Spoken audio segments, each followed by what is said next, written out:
here's a manager that we should go and get for the free. Ain't going to cost us nothing. Get him in there.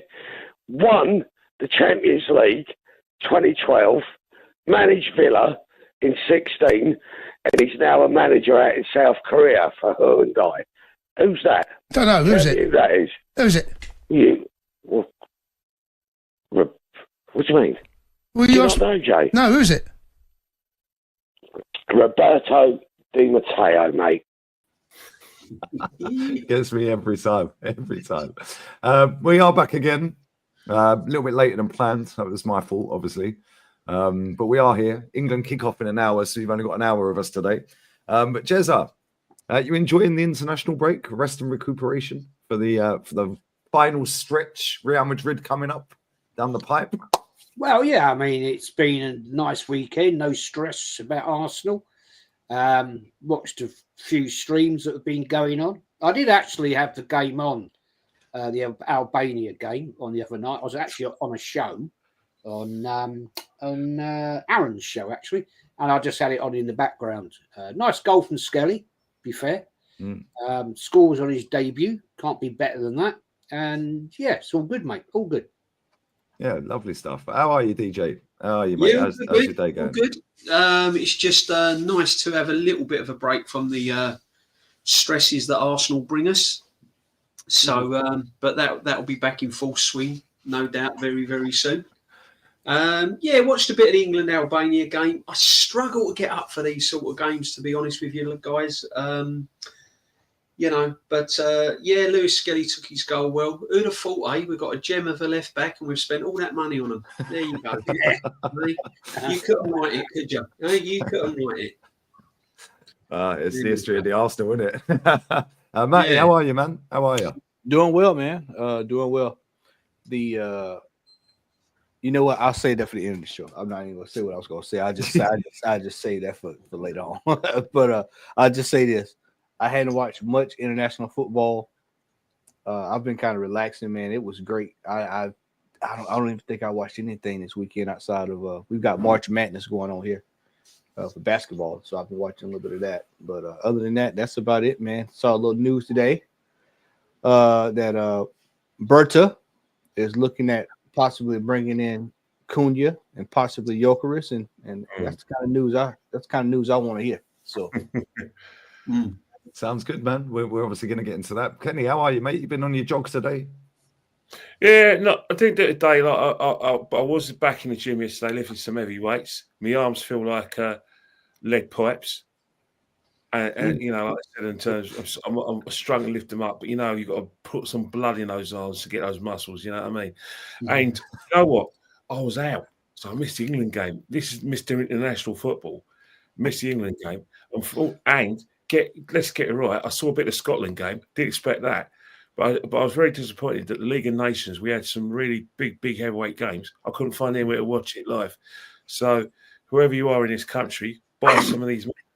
And I got a message from Sky Sports, Talk Sport, and 5 Live. By all means, use the influencers. But please get influencers who actually know about the game and actually were born and were adults when you're comparing eras in the Premiership.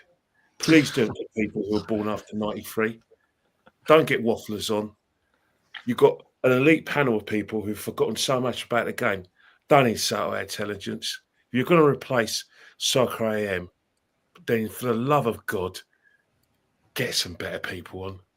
I don't want to hear people going after me. All you guys with your metrosexual fakeness, pretend to be in with the program, and you're very happy to have certain people on TV, and it's great to have a diverse panel. Waffle. Take your heads out of your backsides. Stop wearing your wife's clothes, and please, can you just get proper people on and put your nuts to your table? And I'm your audience. What about what I want? I want proper people on, okay? Well said. Yeah, well said, Kenny. Well said, mate. Yeah, I think that comes back to the is that the Ronaldo Salah debate? Is that the one you see, Kenny? Of course, it's ridiculous. You know, have you seen that, lads? Ronaldo is not better than Salah in the Premier League, apparently. Yeah, I saw that, not even entertain it.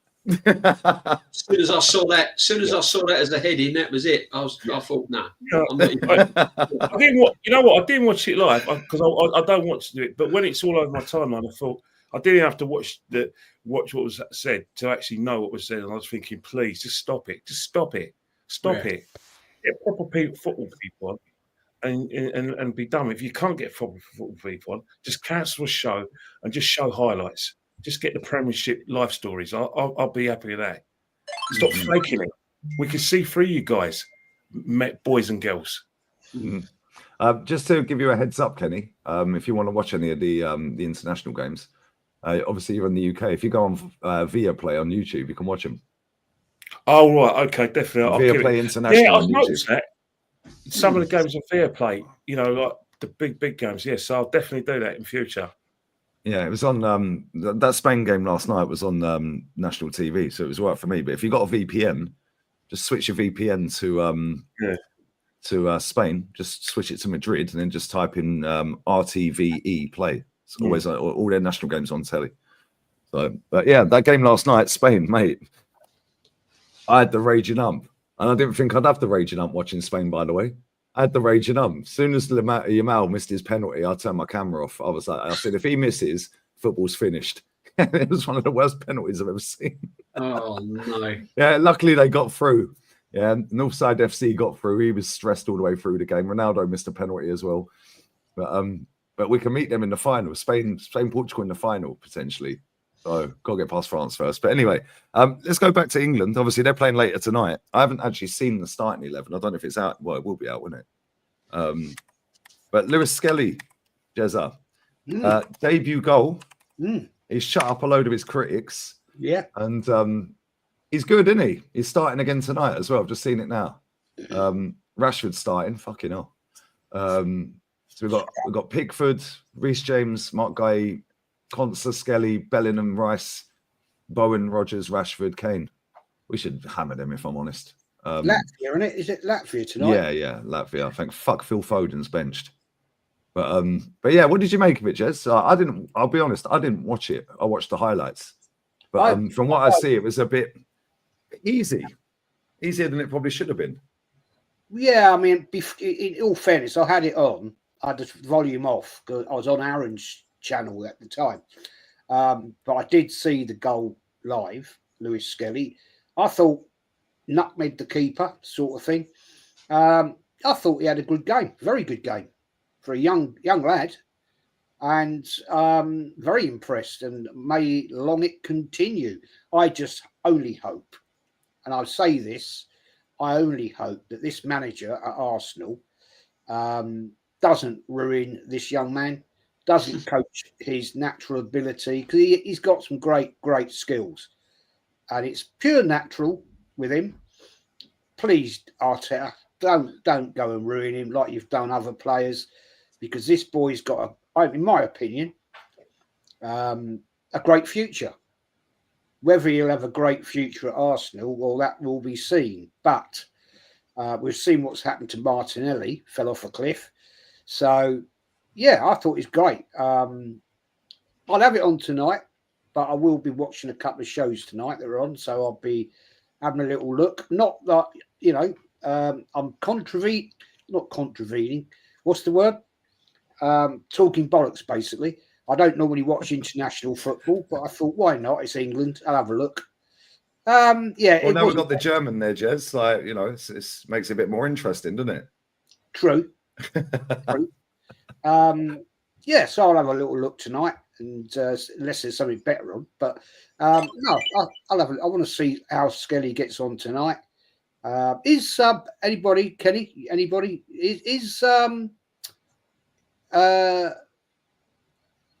Have we got anybody else in the squad? We've got Rice, haven't we? We've got Rice. Yeah, Rice is starting tonight. Yeah, Rice. Yeah, Declan Rice is playing for his adopting nation. Yeah. Have we got nobody else? Nobody else? No, that's it. That's the only thing. Really? Okay. I would have thought we would have had old Nathan there, to be honest. But Ethan, you mean? Ethan, sorry, beg your pardon. Yeah, he didn't get selected. I'm quite surprised he didn't get selected. Like, out of the two of them, you would have thought he would have got the pick, but I suppose we're kind of got a lot more forward options to pick from than we have left back options. Like left back, we're pretty struggling, really. Okay. Like, we haven't really got. We've got Dan Burn who can play there. We've got Livramento who can play there. Other than that, we're kind of struggling, aren't we? Chilwell's no good. He ain't even in the squad anymore. Who else we got? Luke Shaw. Well, he ain't no fucking good, is he? I just quickly throw into I was watching a stream earlier. Your mate from Canada had this bloke on. Dear God Almighty, Jesus and Havertz have had a major impact on Arsenal. There you go. Yeah, they have. They're nicking £500,000 a week out of our fucking purse strings. Havertz needs to be. And we don't. This is not this is not Egal saying this. This is his guest. Yeah. Right. And what we don't recognise is what Havertz does off the ball, and we have one of the greatest. We have one of the best captains in the Premier League. Wow. Just saying. If it was me, I'd sell him in the summer. I'd get him out of here. Yeah. I'd take 30 million for him. 30 million needs to be moved on. Players like that. Let's just keep it real. Let's just keep it real. This summer, there are a cast of characters in this forward line that needs to be moved on. It is time to bring in some ballers. Havertz, my friend, is not a baller. No, we ain't missing nothing. He has been out of his team. We're not missing Havertz. no. The only person that we missing, and you've been hearing his name for the last week, is Saka. It's time for Havertz to be moved on. That deal was a flop. It's time for Trossard to be moved on. It's time for Jesus to be moved on. It's time for Martinelli to be moved on. It's time for a lot of these brothers to be moved on. This is 6 years, 5 years for some of these players, and they've been sitting in this team. And in order for us to get better, we're going to have to get rid of these players and bring in better. And some of these players are going to be moved on. Whether people like it or not, some of these players are going to have to be moved on. I'm tired of even talking about Havertz because he hadn't done a damn thing for me this whole season. It's been this deal has been one of the biggest wastes of money at this football club that I have ever seen in my life. Yeah, facts. True. Yeah, I totally agree. DJ, what did you make of England the other night with Skelly? From what I saw of it, it was not much had changed really. It was a bit kind of unexciting, as most games are now that you see.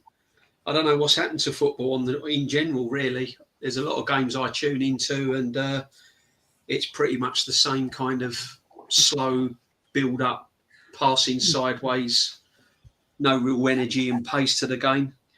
There was a couple of positives. I mean, Skelly, I think he can make that left-back his own, to be honest, for many, many years to come. I don't see there being any major challenges at that position. And if he's coached properly, and I say that loosely, if he's coached properly at his club, he can make that position his own for England. He took his goal well. He got in a good position, but then that's his attacking mentality as well, because he's a midfielder really that's very, very comfortable playing left back.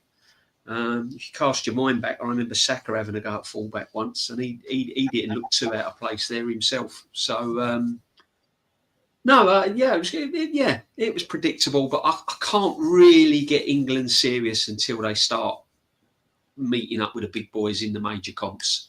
You know, we've seen this all before, haven't we? They breeze past all their kind of easy games, if you like, and then when they get to the nitty gritty up against the proper teams, bit like Arsenal, they tend to choke. So it'd be interesting to see how they perform at a big stage. But going on what Matty just said, I've been saying it for many, many months now on streams. and people have been criticising me and all sorts about. I keep saying it's been a rebuild within a rebuild. I think that this summer, again, after 5-6 years of this establishment and manager being in place, it is a rebuild, whether you like it or not. That's what it's going to be. There's got to be quality coming through the door, and there's got to be players going out.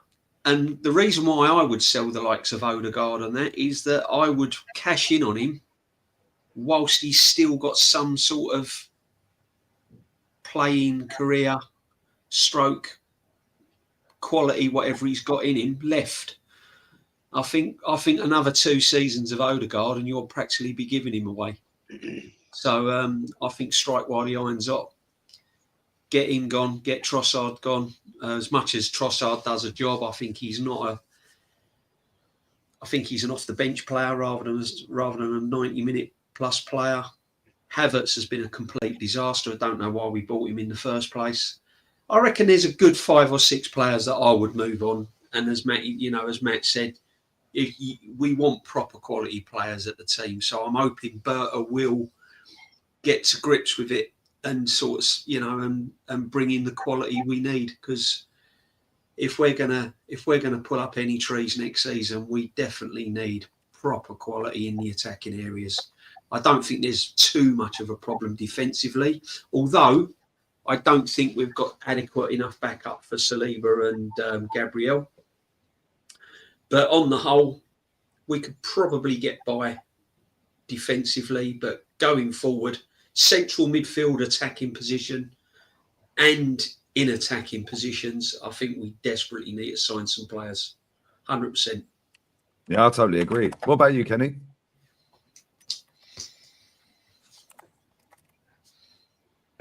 Take myself on mute. I watched highlights of the England game, and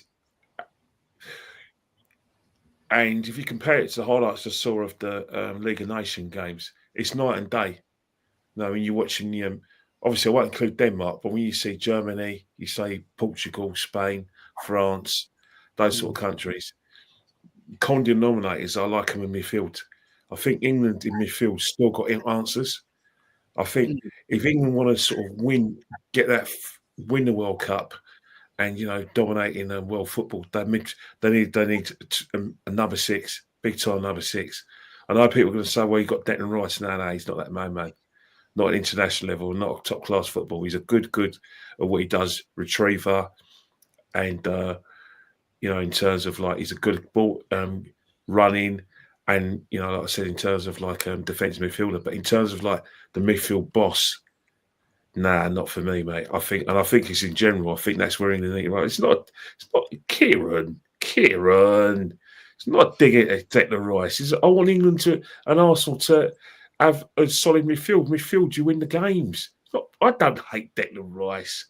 I just use him as an example of where, because he is been nominated to play in that position, not by Arsenal fans and by England. You watch England in the World Cup next year, and you look at that number 6 positions. You compare it to the best teams in the world. We still need someone in there. Believe it or not, it's such a shame that Calvin Phillips fell off the cliff. Went to Man City. I don't know what he did at Man City. I don't know what sort of things are in Manchester. I've been to Manchester. I know there's a Chinatown. There's nice Chinese restaurants and everything. Maybe he ate them all out of all the spring rolls or something. Because I'll tell you one thing, I don't recognise him. I don't recognise that player. That player in the Euro night 2020 was, I thought, right, finally they got this balance in midfield, and then he went to Man City, and since then England has struggled. But yeah, I like Walton. He's going to be a good player. He is that kind of player that can dictate the play. Just have to keep him fit. You have to really, really, really keep him fit. But in terms of comments about Arsenal as well, I've actually had interesting discussion with someone that Lee knows very well, Andy Nunn. My mate Andy. we spent about three. We were in our 3rd day of debates. We'd be sending voice notes of where we think the season's gone and where we think the season's going to go in the future. And one of the things we discussed was Berta and the targets and the money that's made available. One thing I do have concerns about is, are they going to get on? Are they going to be compatible? Because before Berta came to the club, the players that I was only hearing Sesko. I wasn't hearing Isaac. I wasn't hearing Guimaraes. I wasn't hearing Cunha. These are names that fans were mentioning. Now we've got people like Morano. They talk when they're mentioning all these kind of names, and are they Berta's targets or Arteta's targets? Because who's in charge? Because I've had discussions with sources that one of the reasons why Edu threw the towel in was because he didn't agree with our signings last season. He didn't agree with the acquisition of Marino. He didn't agree with the acquisition of Calafiori. He wanted more attacking players. Mikel apparently went above our manager. That's a fine, by the way. Yeah, no, it's bloody. I know it is. I'm going to give him a rocket. Hold on. No, they're answering the door. I mean, you can hear people moving in the house, and you still do. How about looking in the window, see someone's moving, and stop ringing a bloody bell? You know what I mean? Anyway, back to what I was saying. Basically, they fell out over targets.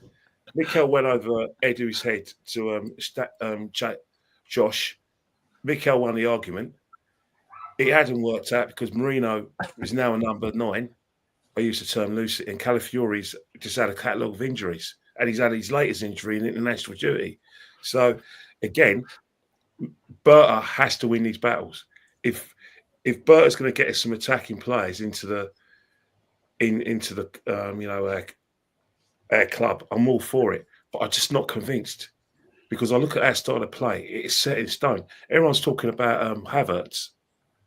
Well, I don't rate Havertz very highly, but one thing I will say about Havertz is that he's a mirror image of how Mikel Arteta plays. Everyone says that, he's good off the ball.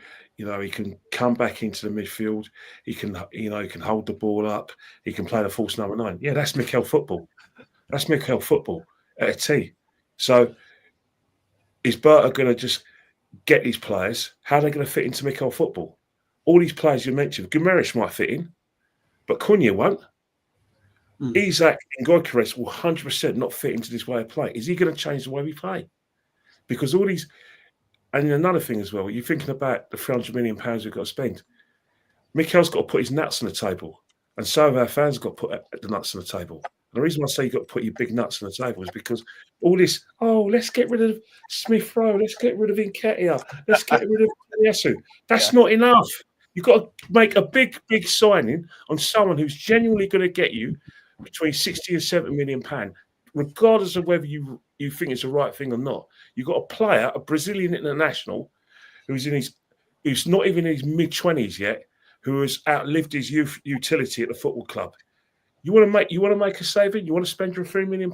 Get him out of the club.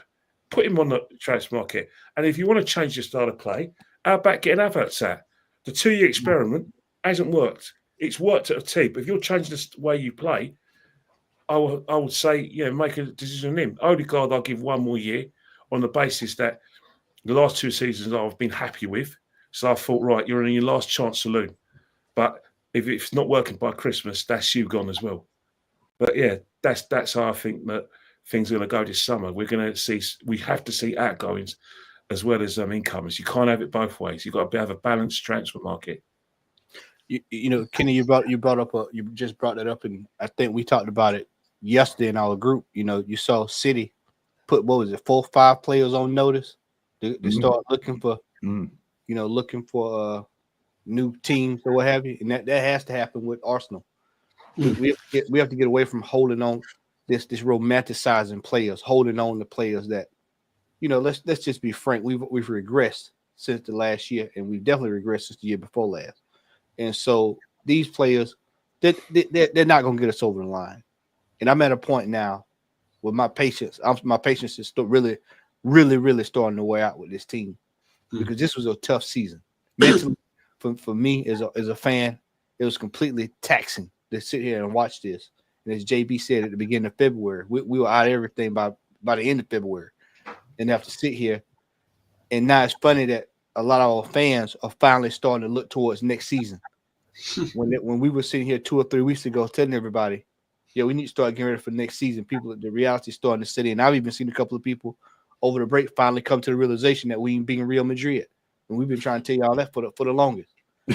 And so now the reality is that we need to deal with these players that need to be moved on because a lot of these players have just been getting paid astronomical wages, just taking up room. We got players that can't stay healthy, in and out, in and out, in and out. We overspent on players. We bought players and misplayed them. And it's just been a mess. And I just hope Berta can come in. And Kenny, I'll say this. Quite frankly, I don't give a damn what Arteta thinks because Arteta's had 5 years to do what he wants to do. He's had carte blanche to do whatever he wants to do, buy whatever he wants to buy, say whatever he wants to say. I, for one, welcome. If the word is if he wants Cunha, I'll take him because they saying, oh, well, he's got an attitude problem. This manager needs attitude. He needs some attitude problems in this team. He needs to learn how to manage. He needs to as Kenny would say, put his nuts on the table. You know, we need players. He needs to change his style because his style ain't worked for the last 3 seasons. So he needs to go to something new. And that's just the way it's going to have to be. And people can like what I got to say, and if they don't like it, it is what it is. But, you know, for me, we need to go in a different direction. We need to try something new because what we've been doing for the last few years, it ain't working. No, 100%. Let me grab these super chats quick. Big up Luke, man. Funny thing is the goals Marino has scored since 29's been injured. 29 probably would have put wide. Marino's a better finisher. Yeah, he scored the other day for Spain as well. Scored in the 2-2 away game. They tapped one in. And Johnny on the spot, 6 yards out, nobody near him. Yeah, we don't really see 29 in them positions, if I'm honest, which is kind of crazy. Big up to you, Luke, man. Big up Joshy as well. You got Lodge. How's the break treating you? Yeah, I'm good, man. I'm all good. Just chilling. There's still plenty of football on. Zaragoza play Cordoba tonight, so I might keep an eye on that instead if the England game goes a little bit soft, a little bit dead. But Matty, you just sent me a link, well, a text. Let's get your thoughts on this before I come to Jezzy, yeah, and then we go around again. Why is my missus ringing me? I'm busy. Former Arsenal chief Keith Edelman says the Arsenal board have failed Mikel Arteta and they got what they deserve for wasting the money. What do you make of that? I say Arteta's failed Arteta. Nobody said to spend $65 million on Havertz. Pay money on Calafiore, who's out for 3 weeks, by the way. You buy Marino, play him you bought him as a defensive midfielder. Now he's the savior striker. He did that, you know.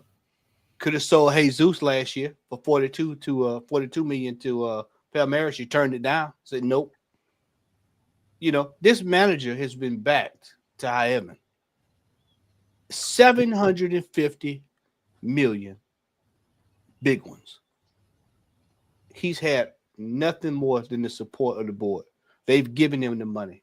He's mismanaged the money. He's had total power at this football club. As Kenny says, he's the alpha and the omega. He calls all the shots. I don't want to hear anybody talking about the board failed this man. That is only an excuse because we are completely just about out of everything this year. We didn't move forward on last year because I didn't hear anybody say the board failed him after finishing second last year. I didn't hear one person say anything about the board failed him. They didn't say anything about the board failed him when we were 8 points clear and bloated. Now all of a sudden, because everything is going down south, everybody's talking about the board's failed him. No, the manager's failed the club. He's failed to deliver. That's what the reality of the situation is. And like I said, I hope the man's on board. I think the man's on borrowed time, and he's just wasted his money. He's wasted his money. He has completely bloated this whole thing. And to think about it, and people need to realize that we're going into this summer. Liverpool, we know, will at least have 2 or 3 players that will be moved on. City's got 4 or 5 players that will be moved on. Forest is going to be looking to buy players. Villa's going to be looking to buy players. Newcastle's going to be looking to buy players. United's going to be looking to buy players. Chelsea's going to be looking to buy players. There's going to be a lot of movement going on in the market.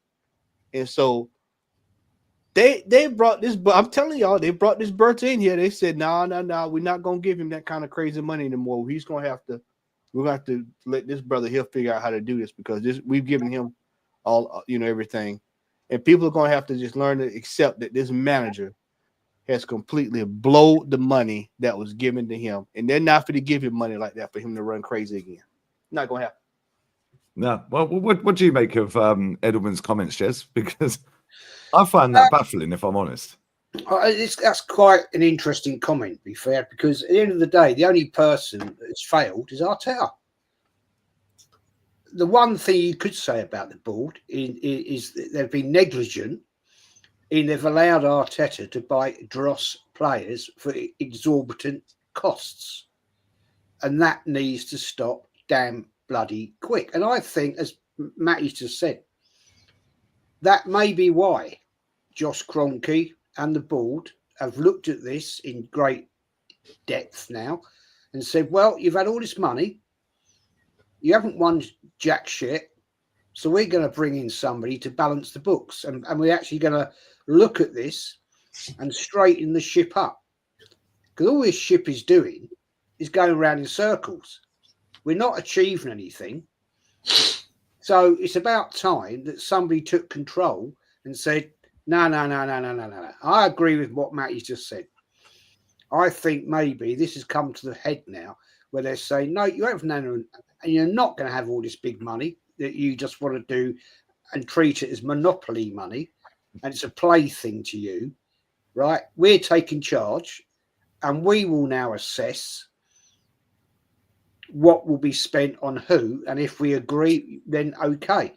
But no, the only person that has failed is Arteta. He bought these bloody players along with Edu, I believe. I might be wrong in saying that. Maybe Edu didn't have any influence. I don't know. But the fact remains, he's failed the board. And for me, that's a sackable offence. How long can you continue to fail? That is the question. Because at the end of the day, in any other walk of business, anywhere in the world, you would have been sacked a long time ago. When you spent 750 million odd pounds and achieve nothing, then you have to question, what is that spending about? And maybe this is what's going to happen. I don't know. I hope it is. That this guy Bert is going to come in and go, oh, my dear days, what have we done here? What are we doing? Where are we going? I hope that's the case, because Arteta has failed the board, he's failed the club, and he's failed the fans. But unfortunately, all the time you've got the Arteta sexuals out there, which still keep going on these other streams and other channels. You know, I get to the point, I thought, oh, I'll watch this one then. After 10 minutes, I have to turn it off because it winds me up. It does, it winds me up. And I think, no, Jez, don't put a comment in there. Do not put a comment on there, because you're just going to get grief. But the one thing I will say, guys, there's a lot of people now on these Arteta sexual channels who are actually saying, no, you're talking bollocks, mate. To the host, whoever's channel it is, you're talking absolute bollocks. So it's going to be an interesting one, isn't it? If Arteta does go eventually, and he will eventually go, what are they going to do? What I just hope all of them will F off out this club with him, because they are the ones that have destroyed this club. Fact. And somebody said to me the other day, would you ever go back to the Emirates and watch? And I said, nope. All the time they sing that stupid song. That bloody stupid song. No. Sweet Caroline, that's Kenny's favourite, isn't it, Kenny? Sweet Caroline, yeah. Yeah. She wore a yellow ribbon. You know what I mean? All the time that North London bollocks is there. Never in a million years will I ever go back there. I'll tell you for why, guys. I'd end up getting punched up because I'd be rowing people saying, what the fuck is that? DJ, what do you make about Edwin's comments here? Because how can you have been at that club for so long, right? Seen the success that we've had, leave the club, see the amount of fucking money this manager spent, and then say the board to let him down. Do you know what? This merry-go-round of excuses and this manager not having any accountability of failure is astounding. We've had red cards, injuries, and now it's the board. It's excuse after excuse after excuse. The ball, yeah, we had the ball, the wrong type of ball, etc., etc., etc. This man has just got away with absolute murder for his failure on all levels. And it has to stop. I'm with Matty now. I'm absolutely drained of these excuses keep coming out, and the protection this man gets is unbelievable. I'm worried about next season, and I'll tell you for why. Because more money is going to be spent, players are going to come in, and you're still going to see the same tactics and the same manager in place, sending these players out to play football. It's not the board's fault that we froze at St James's Park. It's not the board's fault that we've lost at home against West Ham United. It's not the board's fault that we failed to get over the line in the first leg in the semi-final of a cup against Newcastle. It's not the board's fault, that we're dropping points against Brighton, Fulham, losing, etc., etc. It's not the board's fault that we play Thomas Partey at right back. No, it's not the board's fault that we buy centre halves and play them at left back, and then we find out they're absolutely no good there either. It's not the board's fault who's picked the captain who's not good enough to be the captain of this football club, whilst you've got Gabriel barking out orders from left, right, and centre, and Rice and Gabriel arguing and showing passion for the badge at an end of a game. It's not the board's fault. This is where people have got to start realising, and it doesn't matter what players you give this manager, he's not good enough. I don't care whether we line up with Gyökeres. You can give me Gyökeres, Isak, Zubamendi. Give me all the players you want. He's not good enough to manage them. He's not good enough, and it's going to be more money wasted. It's an absolute circus, and I am sick to death and sick and tired of this manager getting a free ride and a free pass of his failings year in, year out, year in, year out. Money spent. Then it's the board. And then down the line, you watch. This time next year, it'll be Berta's fault. Then it'll be this one's fault. Then it'll be injuries to this one. Then it'll be red. Honestly, it's just excuse after excuse.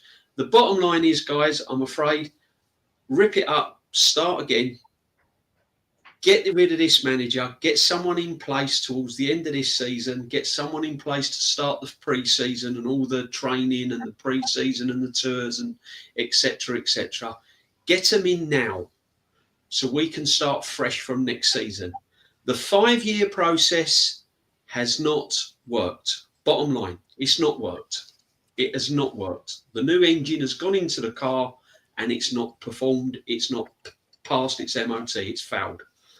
And he has failed on all levels. 5 years, guys. 5 years. I've never seen anything like it, DJ. Like, look at the Wenger era. Yeah, they were beating each other up in the ground. Kenny, you were there. DJ, you were there. Yeah, we were seeing it on TV. I was there at times.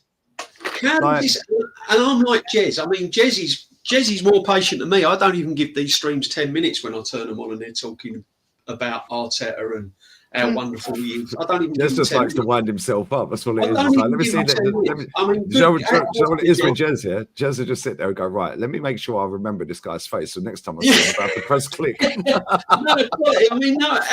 So I can't even, because I could at the start of the season and I could sort of But now I'm like Matty. I'm just sick to death with excuse after excuse after excuse, and people trying to find airtime to justify this manager.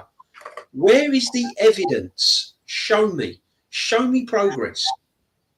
Just because we've finished second, just because we've been in a title race, it warrants this man to have every single pass of failure in the book. I'm sorry, it doesn't work like that. It doesn't work like that. You try telling the likes of me and Kenny that pay top dollar for season tickets every season and go and watch them, and we sit there and watch it. You know, come and tell us that, because I watch it. I watch it live. I watch it with my own eyes. And as I said, I'm not out to upset everyone. I'm not out to make enemies. I haven't got social media, so I'm not in it for myself. I'm just stating the facts. The manager is not good enough. And it worries me that he's going to have more money to throw at his own inability to coach. It's ridiculous. Absolutely ridiculous. Well Yeah, said. it's mad. Well Yeah, said. well said, man. Well, Kenny, what do you make of this? Because like the amount of protection for this guy when he's won one trophy of like 20 odd attempts, like he's very good at playing the audience. Yeah, and that's probably how he got his way in the job in the first place, because this ownership are clueless, and they've heard him talk and thought, "Fucking hell, he knows what he's doing." Yeah, they probably heard Unai speak and thought, "Fuck it, Raus and Edu just let translating." Like, do you know what I mean? Like the whole thing with this manager for me, yeah. And you're a bit older than me, respectfully, Kenny. Yeah, right. You've seen a lot more football than I have. There ain't no one more protected ever in our lifetimes than this guy, especially with the amount of money. If he had got us to like 4 or 5 finals or 2 or 3 finals and lost out on them, yeah, he could have gone, well, at least we're getting there. Yeah, not that that's a success, but at least you're actually making strides to get over the line. All I'm seeing is he bottles top 4, yeah, and he can't get over the line in the league whilst throwing everything else in the bin, Kenny. Well, what we have is like every season, it's always one more year with these guys. They follow you and lay conditions for failure or success, and then by the halfway through the season, it's about giving them another year. They got bullet points of excuses. The current excuse this year is injuries. That we're always good during the set. Well, we always play better during the second half of the season. And because of the fact that we've had injuries to key players, we're unable to do it. We're down to the last bare bones. Some people don't even accept that we've never been in a title race. They think that, 6 or 7 points are more than capable with a full side of competing this season on the basis of what we did last season and the basis of the football we played before. They won't accept anything else. There were people this season that refused to accept that Liverpool weren't the finished article, and that post Klopp they were still competitive, but in their haste they said if Arteta can't beat this Liverpool team, he needs to go. Well, this Liverpool team is 12 points behind us. The same people are not asking for Mikel Arteta to be replaced. They got a litany of excuses where their safety net is always injuries to key players. Odegaard's playing with an injury. Declan Rice is playing with a broken toe. Saka, our best player, has been out since December. Kai Havertz, we're really down to bare bones. That's their excuses, and that's why Mikel Arteta's protected. And the reason why they're doing that is 2 reasons. They've invested heavily into this manager. They genuinely think that he'll go on, if we replace him, to achieve things that he can't achieve in his football club. And it'll be our fault, people like us, who want him out. And that we're deemed to be members of the fan base, i.e. us lot, all by ourselves, of creating havoc. In fact, some people believe that under no circumstances do we want the club to do well, because it proves us wrong. It proves that we're wrong all along about Arteta, and that we will look complete idiots. Well, not too funny. I'm happy to look a complete pork chop if we win the Champions League this season. I'm more than happy to look like a complete and utter, wazzock if he wins the league eventually. But he ain't going to win it this year. And how long are we going to tolerate this? What's going to happen next season if he does get his players, if he does, change the style of play, and then another cab of the rank goes and wins the league? Say Newcastle. What would they say then? I'm not ruling. I'm not saying but they're backed by a whole state, Kenny. That's what they say. Yeah. I'm not saying for 1 minute Newcastle are going to win the league, but say Chelsea, a team that's again is spending a catalogue of money. They spent £1 billion since these new owners have taken over from Roman Abramovich. What happens then?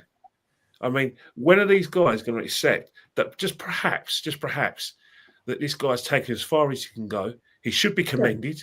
If you want to commend the fact that we're no longer an embarrassment defensively, and the fact that if you think Champions League qualification is the alpha and omega, then yeah, commend him on that by all means. And you think second place is not first loser, but second place is as good, is close, and probably a little bit close to winning, then fine.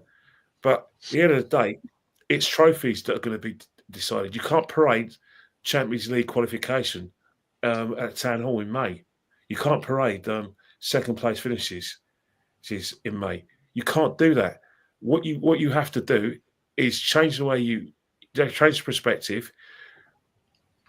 Actually go out and prove me wrong, and actually think, you know what, we've got a new director, a sporting director. Let's get a new man in, someone who can get, like I said, us over the line, because we've still got a fulcrum of players who've cost a lot of money, who are a bit useful. All right, I know I always take the mickey out of Declan English, but he's useful. He's young, and he can genuinely, has the ambition to win trophies. A top manager will have his ear. Same with Saliba if he stays, Gabriel Magalhaes if he stays, Saka as well. They'll all thank Arteta, but at the end of the day, it's not as if everything's going to disintegrate if he leaves. All it's going to do is that a new manager will have some fine tuning, and then say, right, this is what you weren't doing. This is what I'm going to get you to do. And who knows? He might even have a big enough squad so he can compete at all levels, i.e. the Champions League and the league, and perhaps be able to overcome the injuries. That's what we need. That's all we need. Unfortunately, this guy is stubborn. He plays the same personnel. The injuries are indirectly down to him because of the fact that he doesn't rotate and he plays players with injuries.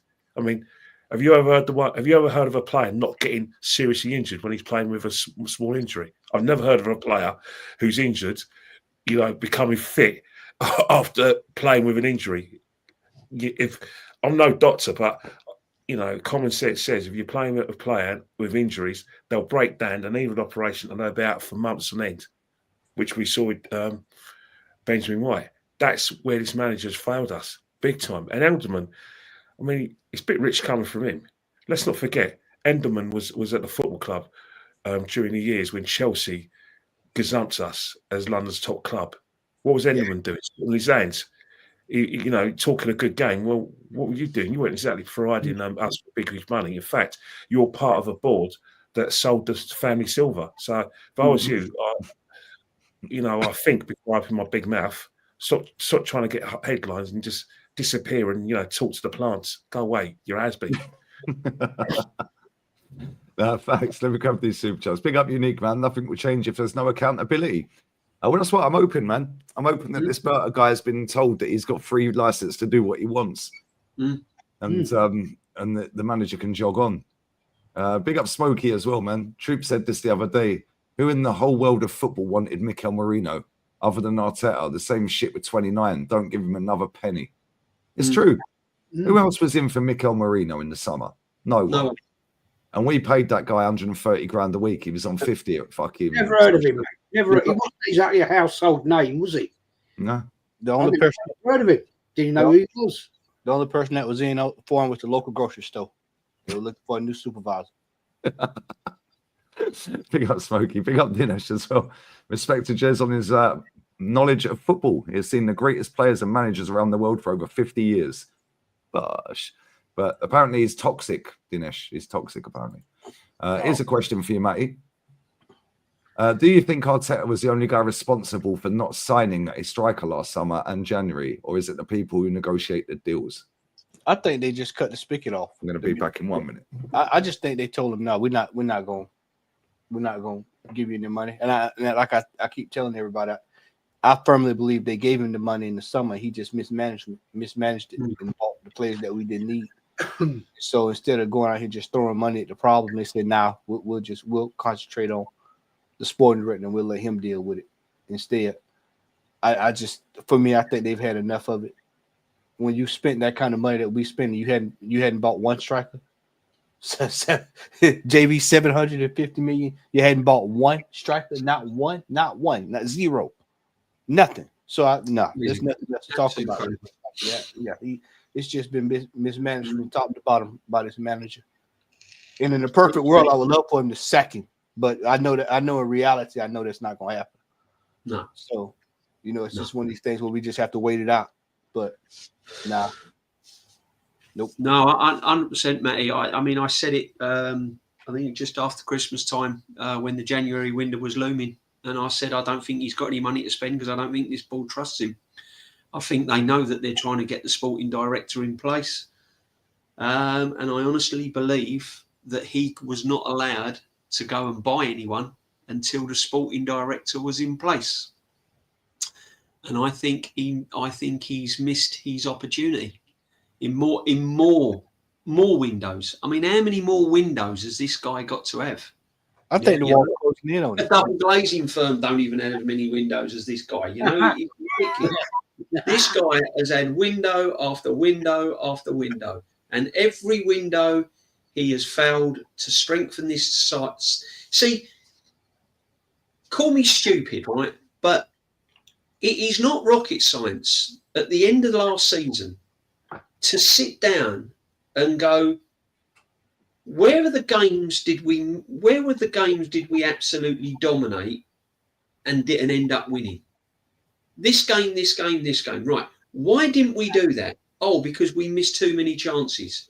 Why did we miss the chances? Oh, because we haven't got a sufficient good enough striker. How easy can it be? Every single Arsenal player, whether you was Arteta in, Arteta out, every single Arsenal fan last season must have, I even said it, all we need is a striker, one or two players, and we've got a fighting chance next season.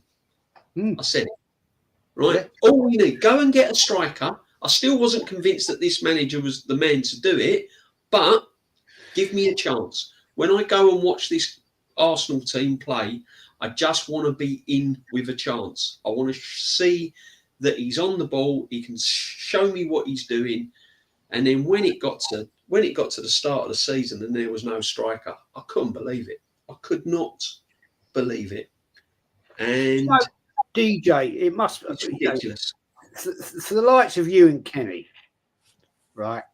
I have to give you my ultimate admiration for the fact that you still go week in, week out, in all the weathers, which ain't nice in winter. We know that. And you still do it because you love the club that much. I understand I understand it. It's like a drug that you just cannot let it go. But I'm so thankful. Luckily, I don't live local anymore. I gave it up because I didn't like the football I was watching. I didn't like where the club was going. And I almost said, this is where we're going to go. We're going to go down very quickly. And the costs were getting bigger, and bigger. And I said, I'm not doing this no more. I'm not doing it. And I just got so pissed off it. And I got a lot of grief over it from people I've been going with for 40 years. I mean, the problem is that I've always stood by no one's bigger than the club. And I think to myself, well, if I give up my season ticket, this Arteta's going to go and I'm going to end up, someone's going to come in place. Someone's going to come in place and start absolutely turning the club round, and then I can't get to see the games. So do you know what I mean? No. But what I'm saying is, my point of the matter is, what worries me is that this man, Arteta, has become bigger than the football club.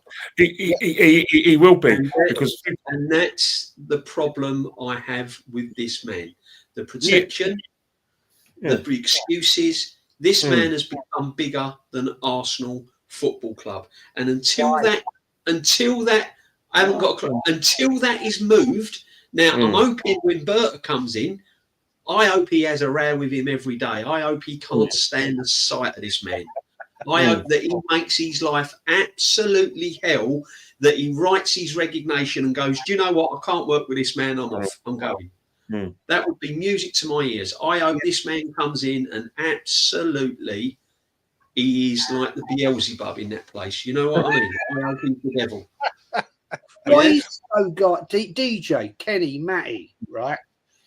For all the years you've been going to the Arsenal games, home and away. Yeah, it's a long. You spent thousands and thousands and thousands of pounds. What is it? I mean, Arteta wasn't even a great player. He was a bang average player. He never played for Spain. I mean, he was his best days, in my opinion, were probably at Rangers. Right? I mean, not that I watched him when he was at Rangers. I remember him at Everton, and he was a panic buy by Wenger. Let's get it right. That's right. Yeah, he was. Yeah. What makes this fantasy land, this world, that this is the greatest manager we've ever had? It's changed now. You've got a lot of time. You've got to remember, this guy's been heavily backed by the people who people listen to. He's heavily backed in the media, especially with ex-players. He's even backed by people like pundits, who are not ex-players of ours, but just general pundits. They generally let's just say if you get your buzz points out first, then everyone will copy those buzz points. The buzz points are, look where Arsenal were and look how far Arsenal have taken them. Every pundit you'll hear was repeated it. People like Joey Cole, he's never played for Arsenal. He grew up around the Islington Camden area, but he's always been a Chelsea fan. But Joey Cole was using that phrase. Jay Redknapp has definitely used the phrase. Or Hargreaves. Hargreaves, Neville, Harrower. And then you've got fans as well who are using the same sort of, who coming out with the same thing. And then you've also got the fans who say, you know what, we all got to stick together, and that in a day, ultimately you want the club to fail. So, you've been at games where you'll have a go at a player because you think, hang on here, he's missed a simple pass, or he's put a cross and it's gone out of play. And you hear some guy behind you, why are you having a go at him? You're sure he's back him. He's wearing a shirt. He's wearing red, always back him. Yeah. And I think the situation is that we've now gone a sort of refined level where everyone's thinking, well, let's back him. Another thing as well, everyone wants to be seen to be together. Fans, let's all get together and let's all get behind the team. And that's the safest buzzword you can ever use, which means they don't want any dissent. Look what happened last time. Oh, I don't want to fall out with someone by being in the centre against Arteta. So that's what we got. That's why he gets a lot of protection. You got players as well who say, oh, they love playing for him, blah, blah. All these, merit marks he's getting, you go up to his table at the end of the season, it's very high. And that's why Mikel Arteta gets a lot of protection. People genuinely want him to do well. They're desperate for him to do well because they've backed him, verbally. They back him by going and watch his play. And obviously, the board have backed him. So that's why he's going to get a load of colours. They need this man to do well in order to prove their their hunch right, that he's going to be a top coach. And I'd rather he does it at Arsenal. That's all it is. Yeah. And the thing is a lot of people frightened of change. See, we've seen change over the years. We've seen the Terry Neals and the George Grahams, and we've seen the change and the different styles of play and the players they've brought in and stuff like that. A lot of these fans haven't really witnessed too much change. You know, they're used to sort of like the back end of Wenger for years and years and years. Some of them, you know, might have witnessed Wenger's glory days. Some of them haven't. See, a lot of young fans ain't even witnessed the glory days that we see. No. You know, to them, they've been brought up that top four is a trophy. That's how they've been brought up mentally. They've been absolutely brought up that finishing in they're so obsessed by the Champions League. A lot of these young fans think that Champions League is like winning a trophy. If you finish fourth, we've won a trophy. Yeah. And that is how they've been brought up, a lot of these young fans. Actually going to Wembley a day out, lifting the trophy, watching the players go up the stairs, you know, that don't interest them. Nope. Finishing top four, Champions League, so they can go to work or go to school, go to college, go to university and go, well, you're not in the Champions League, are you? We're playing, who are you playing in the week? We're going out for the week. That's all they're interested in. And this is what this is the culture that they've been brought up in with this football club. And it's really hard to get them out of that. It's so difficult to get them out of that. And the annoying thing is, Jez and Matty and everyone, is there's guys of our ages. Yes. That have been brought up. There's guys of our ages that are happy just to be in the Champions League. Yeah. I'd rather win an FA Cup, Carabao Cup, and finish top six at the moment. That is, I'd rather win a domestic. I'm literally now trophyless, whatever you call it. It's crazy, absolutely mad. I saw a buddy of mine Saturday. As a matter of fact, I was working Saturday. He was where I was at. I went up to him and shook his hand.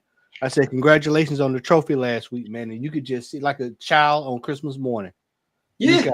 He was just over the moon. He said, "I can't believe I saw it, man. I can't believe I got a chance to see it." He said, "Wow, it's amazing to see us to get us a piece of silverware." And I said, "Yeah, but our fans say that shit trophy don't matter." That's what they tell us. Well, I mean, if you look at it this way, right? I mean, look at it this way. Newcastle have won a trophy. If they finish in Europe, or they're in Europe anyway, I think it's the conference and it's not much of a Europe, if you know what I mean. But anyway, if Newcastle finish 6th or 5th and get into the Europa Cup, win a trophy, we finish 2nd with nothing, how have we had a better season? You tell me. We're still in Europe. We ain't going to win the Champions League with this manager. No. How have we had a better season? But this is how they've been brainwashed, lads. They've been brainwashed from years and years and years of Sky Sports telling everyone top four is massive. Yeah. Top four is amazing. Top four is this. Exactly. The fact that Sky Sports don't even have all the fucking League Cup games on tells you all you need to know. Yeah, do you remember when we played Brighton a few years ago? We couldn't even find the game. It weren't aired anywhere around the world. Do you remember that? No. So all they've done is dismiss that cup for years and years and years and years, and subconscious becomes conscious. When you keep hearing it, top four, top four, top four, top four, and you've heard that since Wenger said it was a trophy, then you're seeing less and less and less of the live League Cup games on TV. I'll give you another example. League Cup final, normally that's on DAZN España. Yeah, every year that's on. This year it weren't on it. Yeah, it weren't on it. Why? It's a fucking final, mate. It's an English Cup final. Why ain't it on there? Right? It's embarrassing. Yeah, but this is what it is. And but you can get better players. The way they've been brainwashed into thinking all this stuff, and it's like, second, third, fourth, fifth, 10th. Who gives a fuck? You won nothing. That's what they told us 4 years ago, Lee. Man, we got to get the Champions League so we can get world class players. Fast forward, for the world class players. You know, Mikel Marino, Raheem Sterling, Calafiori. Good one. We've got to get in the Champions League so we can attract better players, and yet we had a better squad in the Europa League than we have in the Champions League. But you know what it is, guys. You know what it is that it's all well and good, downplaying the League Cup, and bigging up the Premier, the top four because Sky have got the rights. But look at the roll call of the most recent winners of the League Cup.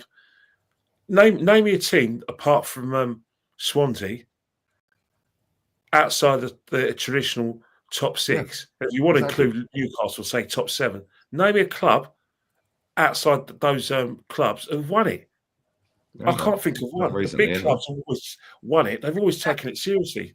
So you can laugh and joke all you want and say it's a bad cup. Well, It wasn't when Liverpool won it last season. It wasn't just a League Cup. Newcastle fans are still celebrating as we speak about winning it, and Man City, like nearly level with Liverpool and cup wins. Man United have taken it seriously. Spurs last winning it was in 2008. It's only us that are talking a lot of nonsense about. But it's always us, Kenny. It's always us that has this this snobby attitude towards trophies. And that's because Wenger's done a lot of fucking damage at this football club. Yeah, by the top, when he came out, I'll never forget that. Yeah, and he said, yeah, well, top four is like a trophy. It is above the FA Cup. It's like, what? You're actually saying that to the world. Yeah, and then ever since then, Sky Sports had their gimmick, and they've played it ever since. And that was when? 2011, 12? Yeah, it was 10. Top Gooners fan. That might be Cess might have found me. Yeah, maybe. But he's the only manager to have won the FA Cup 7 times. So what's the statement? What was he trying to say to us? Because the thing is, Matty, you are so bloody lucky, right? You don't have the choice of saying, should I go to the game? Should I not go to the game? Should I renew my season ticket? Should I not? Because respectfully, you're in America. Jez, if I was over there, I would probably be in the same boat you and JB and Kenny in, because I'd have to make a decision. Or do I want to? Well, I'll take that back, because by now I probably would have said, "Fuck it," I just would have threw it. I'm done with it, because it's hard for me, even here in the States, or even with NFL, it's hard for me to go watch a bad product, just sports in general. I don't like watching bad. I don't like watching bad sports. No. Because Mikel's coming over in August, right? And he's been chatting to me privately. And he said, about hopefully he can get tickets for a game. I said, well, I wish you well, mate. I mean, personally, I wouldn't fucking bother, to be honest.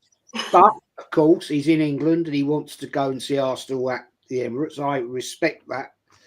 And I said, you may, I don't know what, I forget the dates now. I don't know if the season will have started when you're here, so you might get the Emirates Cup, which is you get tickets for that, cheap as chips. But I mean, I get it. I understand, because you want to see your club at their home ground in competition. I understand that. I get it. But personally, for me, no. Jez, that's way too much money on this club in my lifetime. And I can't be asked for it anymore. There's no way. No way. I'd go back to him. I understand where you come from. I do understand where you come from. And it's, I'm not just saying it because for saying its sake. I've seen it with a lot of people. It is very time consuming, both mentally and physically, to go to watch us play. You think about the whole day. Because it's not just watching the 90 minutes. It's the socialising. Socialising, you buy food because you're hungry. You get hungry, and obviously, the club do very well on match day. I'll tell you, if you ever do come to the game, Jez, first thing you should do is don't go home immediately. Leave until say if you say it's a 3 o'clock kickoff, don't go home till about 9 o'clock, because you'll be surprised. That Armory shop is packed. Yeah. Kenny, I saw a stat over the holidays that said that Arsenal, now don't quote me on the number, but I know Arsenal was at the top. They bring in, I think it was $5.25 million a game. Hey, Matty, let me tell you something now. If you go into the Armory, you might as well be going to a nightclub in the old nightclubs in North London. They're playing garage music, house and garage music in there. No, really? It's like trust me. They're playing two-step garage in there. The guy always spots me, or he says, we always have a laugh. Trust me, it's like a disco in there. It is packed. Crazy. And the queues to buy the stadium tour tickets as well, the tourists. Yeah. So they've gone round the store and they've got the stadium tour ticket set up. So you go all round the store. And these tourists now have got bags and bags of merch, and then they're queuing up in the queue to get their tickets to book a stadium tour later on in the year. To look at all the trophies we haven't won. And they're queuing up for it. It's big money. It's big money, to be honest. And you've got boom, boom, boom, boom, boom, boom, boom, all this music going on. And it's like, honestly, it's absolutely crazy. Yeah, honestly, it's crazy. Yeah. This is why he's still got a job, though, lads, because he's getting us in the top 4. Money's fucking best it's ever been. That's why he's still there. Yeah, Lee, I don't know if you heard what I said. Unfortunately, next week, the accounts are out. 4th of April, they're available online. And Arsenal's profit this season, 600 million.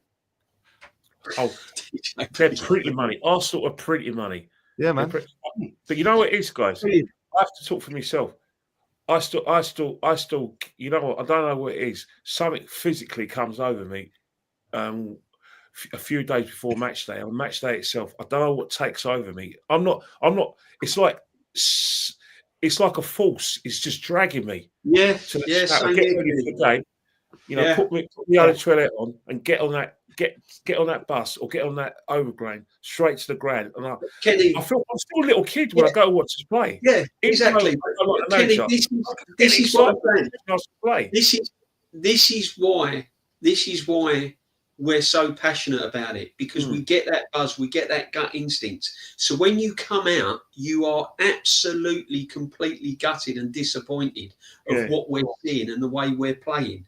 This season has damaged me more than a season I can ever. I mean, it ain't sort of life-threatening. You know, I don't let it run my life. But from a football sporting sense, this season is one of the biggest disappointments that I can remember as an Arsenal fan. It really is. It really is. You know, it's on par with losing the FA Cup to West Ham all them years ago. Do you know what I mean? Totally hear it. It's just awful. It's been an awful season. And I don't trust this manager to do it next season. I've got no trust in him, unfortunately. Nope. On that bombshell, we are going to have to wrap because this England game's 7 minutes in, 0-0. It's lively then. It looks like it doesn't look like a full house, although there are fans turning up right now. So at least Morgan Rogers is starting and Reece James is getting a go.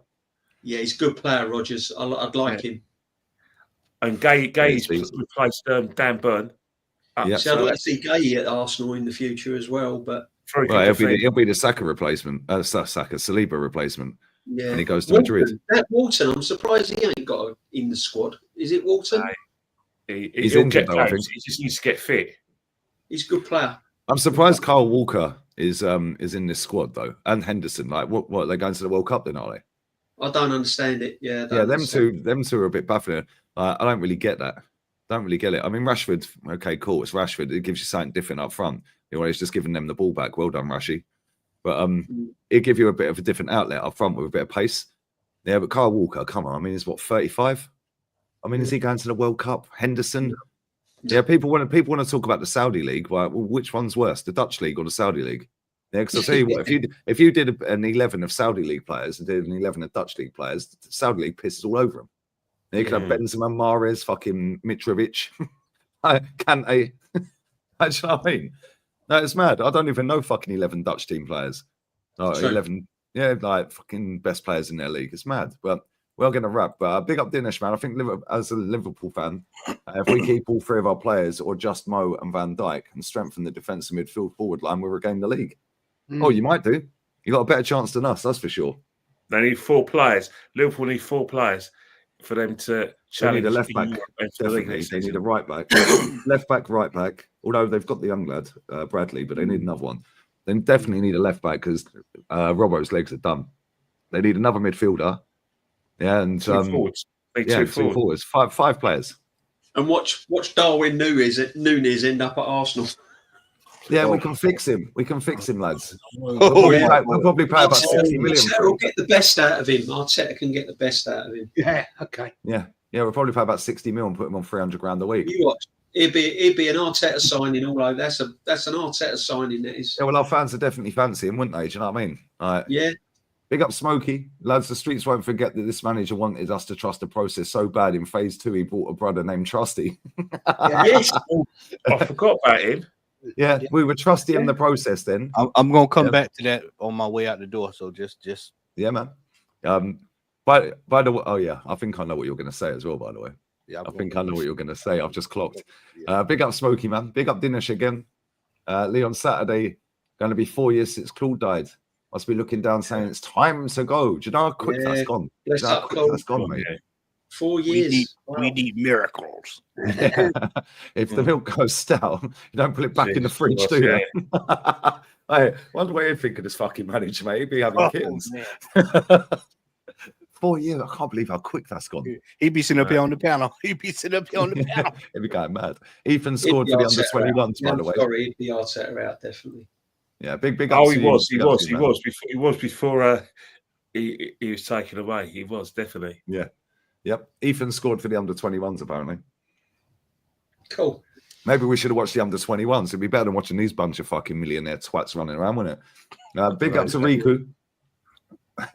This podcast should be 3 hours long. So damn good. It would have been a little bit longer, unfortunately. I had to go and get repairs on the car done today, tyres and all brakes and all that. Pleased for nearly £1,000. Cheers for that. Yeah. You're welcome. Cheers, mate. Cheers, but yeah, go on, Matty. What was you going to say before we wrap? I just want to say this, and I'm going to do a video about this, about the United States Football Soccer Association. That display last week was an absolute embarrassment on every level, from top to bottom. And kudos to Landon Donovan coming out this morning saying that these players need to have more heart. We need more of our former players and athletes that have played in the United States men's national team to come out and challenge this shit show that we've been seeing for the last year or so. You can go get Pochettino, you can go get Scolari, you can go get whoever you want to name. Just name any coach you want to get until the federation itself is fixed and pay to play is rooted out of football here in America. You're going to keep seeing a lot of what you saw. And kudos to Jesse Marsh for kicking the United States in the teeth because of how they did him and how they mistreated him. So that's what you get. And until it gets fixed up at the top, it's going to be a shit show every time we turn it on. And I'm going to do a video about it later on this week. Yeah, no, thanks. Yeah, I thought you was going to say Austin Trusty's about to win the league at Celtic. That's what I thought you were going to say. No, I wasn't going to say that. And then he was in goal in both of the losses. And everybody's saying, well, we should have went with the other goalkeeper. I said, hell, anybody that's an Arsenal fan that's been watching Arsenal knew better than to put Trusty in goal. We knew it was going to happen. You mean centre back? It's, center back. Hey, no. Tina Turner. I'm thinking Tina Turner. I'm thinking Turner in goal. Turner was in goal. Yeah, Trusty and Turner at fucking centre half and fucking goalkeeper. Yeah, and Trusty's about to win a league title. Turner kept a clean sheet against England in the last World Cup. Remember that? We've got the World Cup there in '96, Matty. So hopefully it'll get sorted, my friend. 06, 26. Okay, we're all having brain freeze. I wish it was. Back to the future. Hey, JB, I wish it was 94. The football would be a hell of a lot better. Yeah, thanks. Listen, always nice talking to you guys. Big up to everyone locked in. Jez, shout your channel out, mate. Pin comment. What you got coming up, Jez? Arsenal history and more. Tomorrow night is with Kenny and DJB as we discuss our greatest Arsenal squad ever.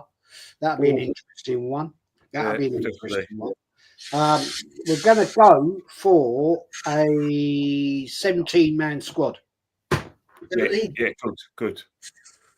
There's still going to be players that we've had to miss out. That's going to miss out though. Yeah. That 17 everyone's going to think Harry ain't picked him. I don't know. You said 17-man squad. Yeah. So we're going into the season. Most of them are going to be players from about the 80s onwards. If you think about it, there may be a few players. I don't know. I'm going to put a few surprises in there. Yeah, I have. There we go. What you got coming up, DJ? I've got brilliant JEZ's History channel. I'm on with Aaron at 8:30. Aaron talks Arsenal tonight for a bit. So all good, man. So So yeah, you'll see me on streams around over the YouTube. So yeah, big up, guys. Thank you very much for Are you tuning being in. a fool like me? Sorry? Are you being? I am. Yeah, I'm becoming a bit of a stream whore, Jez. Yeah, I am. Yeah. That's what I'm called now. Arsenal history and whore. I go around. That's the new name. Yeah. Nice. What you got coming up, Kenny? I'm with, obviously, we're going to pick our 17-man squad. I still think it's going to be a lot of players from George's time and Arsene's time, because I think both managers have probably got the greatest players we're probably ever going to see. And sadly, for a lot of these panels, especially our young fans who watch our channel, we may never ever see those players again at Arsenal. No. It's sad. It hurts. You think about the great players. We've been spoiled. We've been spoiled by the great players and great football we see. Yeah. And God help us. Yeah. There you go. And big up Matty as well. Big up Dale for the super chat. Matty, Ducks football incoming. We're winning it all. Hey man, that's what you say. What you got coming up, Matty? Big up Dale every time as well. Big up the chat. What you got coming up, Matty? I'm going to be recording a video about the United. I'm not going to do a live one. I'm going to be doing a recording about the United States men's national team, and I'll be on with Diluted gonna next week. We were supposed to do it today, but we both got he got the date confused, so he thought it was next week, which I got up early this morning. I was up at 5 o'clock this morning. I told him He's funny, mate. I'll be on it every week with him. He's good. Yeah. Yeah, He was on it last week, wasn't he? Deluded's had enough, mate. He's had enough. He's in acceptance stage now. He's like, yeah, whatever. Yeah. I think he's leaning towards the Arteta thing though. Yeah, I just think he's just bored of fucking everything. I think we're all bored. Yeah. All the ones that have seen success at this football club, like are online doing streams every day, it's fucking bored of it. It's a chore to watch this club, mate. I'm going to watch Arsenal women's get pammed on the proper pitch, yeah, because apparently they've got Real Madrid this week, and on Thursday, and they were crying. Ian Wright was crying. You know what Ian Wright's like? Oh, the Real Madrid pitch was a joke. Yeah, the Real Madrid pitch was waterlogged after 3 weeks of solid rain, lads. And what? How did that stop you scoring a goal and them scoring two? Yeah, Leah Williamson with a stinker. Yeah, he played on worse. He played on worse as a player. Well, this is the thing. The girls have played on worse as players in England. They're more suited to fucking shit pitches than Real Madrid are. Do you know what I'm saying? Yeah, and they're crying about the pitch. Cool. We'll see how they play on Thursday then at the Emirates. Yeah, they're 2-0 down in the Champions League quarters. Yeah, they probably will. And Real Madrid have only had their team only been founded 5 years ago. And they're 2-0 up in the quarterfinals as champs.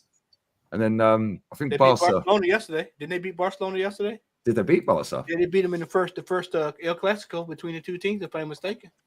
They did, didn't they? Was it 3-1 or something? Yeah, I think that's what it was. I know they beat them. Yeah, they did. Fucking hell, they beat them at Barca. Wow. Do you know what's crazy? Yeah, right. Even the women are banging it out in Madrid. Bloody incredible. Yeah, to be fair, yeah, I think that's the first time they've beaten them. I think that's the first time they've beaten them because that's a league game as well, right? Yeah. Real Madrid's last 168 games, they've only lost 4. No, sorry, Barcelona's last 168 games, they've only lost 4. So that's fucking surprising, mate. I think they've only dropped point. I think they've won 160 out of the last 168 games. Barca team. Mate, I'll tell you now, yeah, if it was non-contact sport, they'd batter every team in the Premier League. Yeah, I watched them the other night. It's the first time I ever watched women's football. Yeah, and I watched Barca women's team the other night. They were fucking class. Same with Leon. But anyway, I've got to go, guys. I'm 20 minutes late for this watch along. Big up, Lee. Thank you. I'll be back with Rants tomorrow. That's a penalty. No, it's way for Rashford up. It weren't given, mate. It weren't given. No, nice one. I'm going to redirect to the other channel. I'm going to do this watch along, and then that's me done, guys. But bless up to everyone. All their links are pinned in the live chat. Big up to the chat. Big up to everyone who's liked, shared, commented, donated. Closing in on 120k as well now, about 300 odd away. So make sure you're getting on that, and I'll be back in literally 90 seconds.